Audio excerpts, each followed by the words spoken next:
Hey guys, what do mental health, personal growth, and relationships all have in common? You. And in a recent poll, 60% of all votes said that these three areas were the places where folks are struggling the most. So, in today's episode, I cast a me too vote in the mental health bucket and a harsh truth I had to accept about my own mental state, managing through anxiety, and unjuggling the constant inner battle between what the heart wants and what the brain thinks. What do I know to be true about the way those three things, mental health, personal growth, and relationships, how they are interconnected?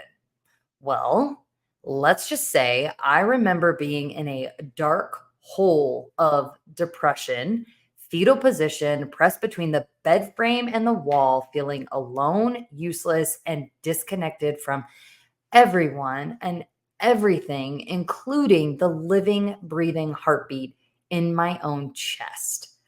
All those years ago, my mental health was in the crapper, which meant that I wasn't showing up as the person I wanted to be. Growth was definitely the last priority because I was just freaking trying to make it to the mercy of the morning. And relationships absolutely lacked genuine connection. Now, whether my mental health was in this state because I was also lacking the personal growth and the deep connections, or like maybe this is a chicken and egg scenario, I don't know. Were those things lacking because my mental health was lacking? Like, however you want to see it, it's all related. And I don't personally think like any of the main areas of our lives have a finite stop and end point with one another. So, for instance, like I haven't personally experienced that my mental health is the sole contributor to my ability to connect with others or feel personal fulfillment. Like mental health, it's not the root cause as much as my case, the end result of a lack of healthy relationships or a lack of personal growth. Like it's all connected and intertwined. And I don't know if I said that right, but I think you're probably following. So what I can say is I have experienced different seasons in my life where maybe one area of my life, like personal growth, because that was significantly lacking, it was probably a primary contributor, but I don't think it was the sole thing. Anywho, point being, I swear I have a point. We are like, we're whole beings. And as beautifully complex human beings, like we're just all living the human experience. And that comes with, right? Hashtag all the things coming together just to make us whole as one. And I can honestly tell you that if you were to ask me today, here in this moment, what area of my life I'd want to unjuggle the most right now, I'd also totally submit a vote for mental health. And that may be absolutely shocking for some of you. So before I kind of get into that and share, I will just, I'll say, like, I will absolutely make the disclaimer here that true to my inner conviction just about life's abundance that is available to us all, I 1000% stand by my whole MO that I don't think things have to be in the total crapper for anyone to just want better or want more for their life. And I will also acknowledge that if you happen to be in a space where you're at rock bottom in any piece of your life, but especially your mental health, like I see you and you're never alone. It's okay. And the most important thing is to just know that you won't be at rock bottom long. That the that you will find the strength to get up and rebound and try again. So many have been there. So many have brushed off their knees and stood back up. And I believe in you. You, somewhere deep inside, you believe in you and you can and you will too. So seek professional mental help if you need to. It's available and there's a reason. And then just to make sure that we're really hitting the full gamut on this one, I'll also say this for anybody who maybe doesn't feel on top of their mental health, but they're not at rock bottom either. And this is just one of those like harsh truth, like no BS friend type things. All too often, I hear and I see how many times we carry this idea that, well, it's not totally awful, so I guess it's acceptable, and I shouldn't put more effort to it. It could be worse. I mean, other people have it worse. I'm just going to say this lovingly, my friend, because I've used those words too. That is a coping mechanism. I once got trapped in that mindset that, well, I shouldn't be complaining that I feel depressed occasionally because there's so many people out there that live their whole lives depressed. While yes, like that may be a partially true statement, and I can have empathy and compassion and understand the realness of a soul working through constant depression, the minimization of my own feelings and my own thoughts, like for so long, it was actually a really toxic and just self-deprecating trait.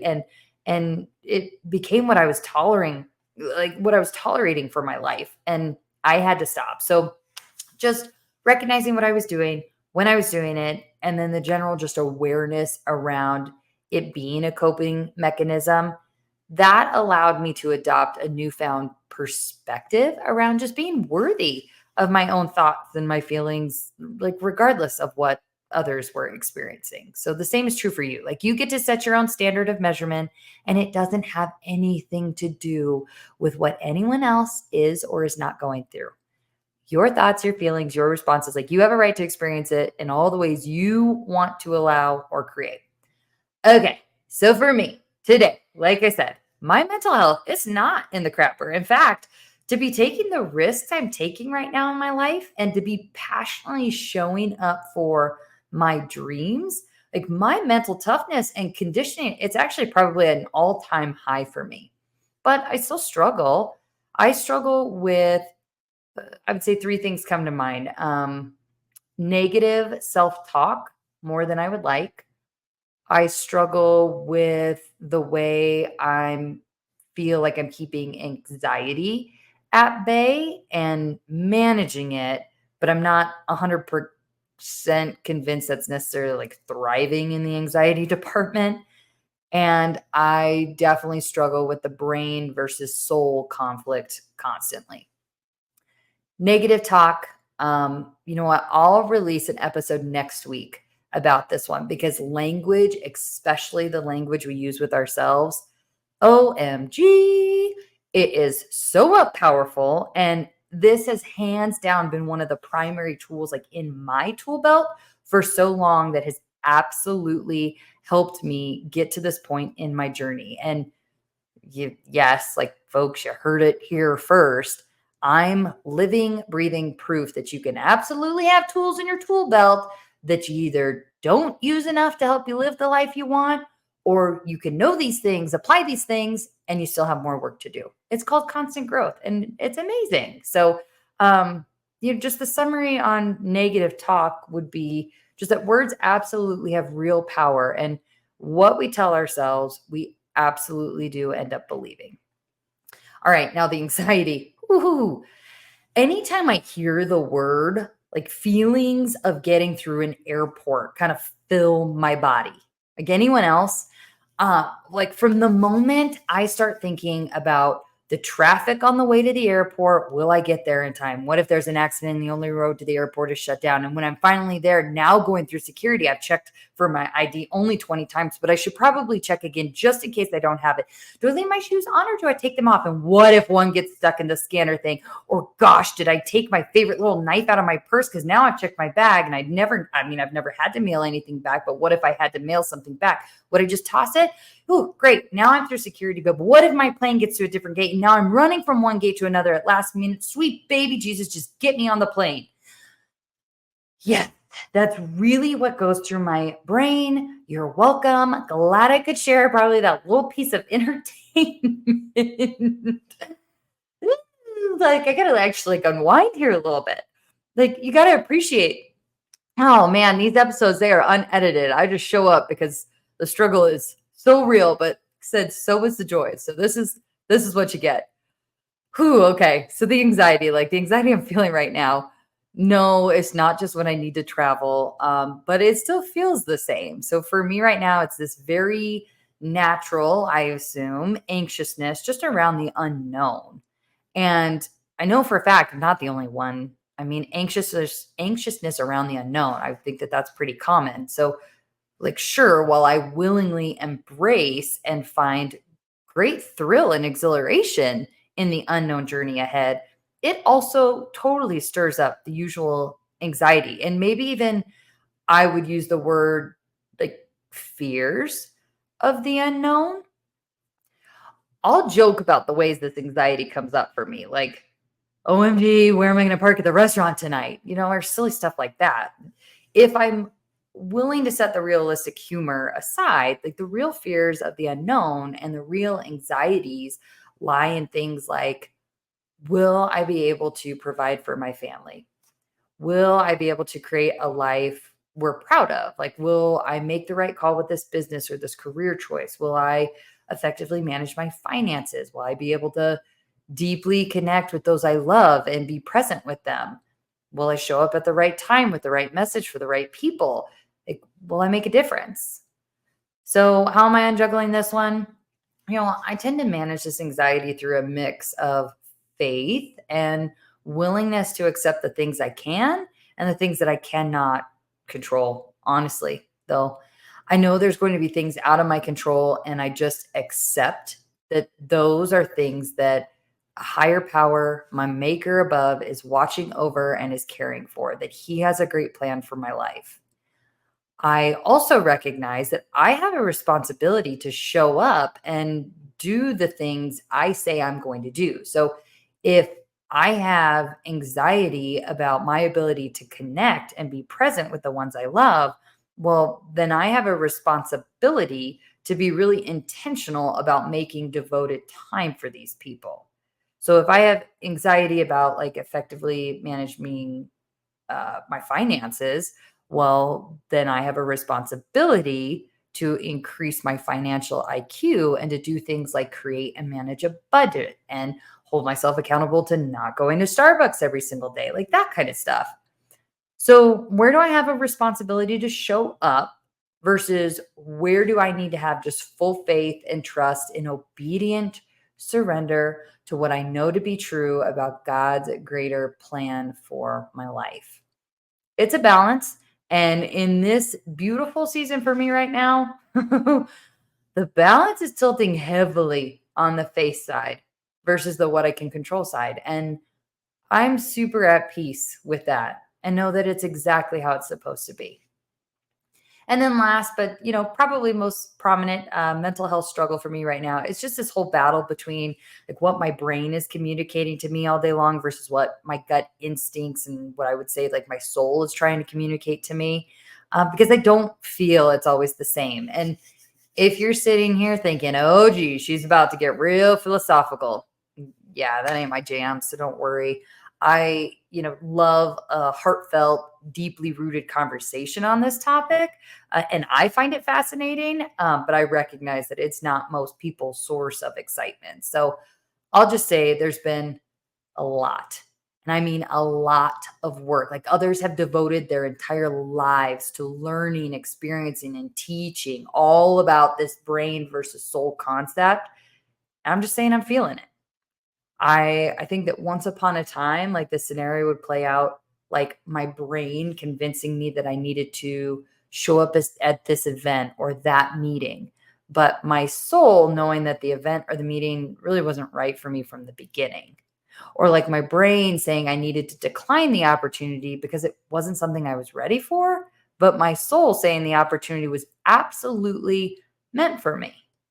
Or I'll say even to or like my brain saying that we should move, but my soul saying, "Yeah, you just gotta stay put." Do you know what I mean on this, like, internal conflict that we feel sometimes? So I'm actually really curious on if you wanna know more about this particular struggle, I'll be sure to include in this week's Spotify poll, just ask about the topic if if you wanna hear more, like, then put in a vote for a potential future episode or not, we'll just stay away from this one. So either way, too, you can leave a review in Apple and I'll catch it there. What I'll say here is I'm feeling this tug more than ever and constantly find myself leaning into trusted mentors and lots of self-awareness work like meditation. Overall mental health, maybe you assume that I talk about that deep depression, how I pulled myself out of that one, or maybe even the mental health journey I had to go on just to get to this point of great personal growth. I'll tell you, the struggles evolve as I do. So, although I'll happily dive into those mental health journeys like individually or whenever they need to come up, today was definitely more of just like a me too. This is where I'm at today with my mental health. And I hope that there were some nuggets in here for you too. As always, I like to highlight kind of the unjuggle tips and tools and techniques just as I wrap up these episodes. So, for today, mental health unjuggling, it included recognition that mental health isn't the beginning or the end of the quality of our lives, that we are complex human beings and all the pieces of our lives are intertwined and connected. Another thing, coping by convincing ourselves that, oh, my problem really isn't as bad, or it could be as worse as, or as bad as others have it. It's actually really toxic, and allowing yourself to just be what you are, where you are, how you are, like compared to your own standards, is enough. You are the standard, not anyone else, period. Also, negative self talk has a major impact on mental health. So, we're going to dive into that next week. Stay tuned. We also chatted about, yay, my anxiety, but really it comes in many forms. But fear of the unknown, it can be combated with just a strong dose of faith and willingness to show up for the responsibility in the things that we can control, like being present with loved ones or making good financial decisions. And then last but not least, just the importance of gaining some self-awareness around this inner conflict that we feel when our brain tells us one thing, but our hearts or our souls or guts are telling us something different. We can't get better in distinguishing which is which if we don't first start to recognize it. So that's where we're at for today. Thanks for listening. I cannot wait to keep diving into all the other parts of the journey over our time together. So keep tuning in. I love being here with you. Okay, bye.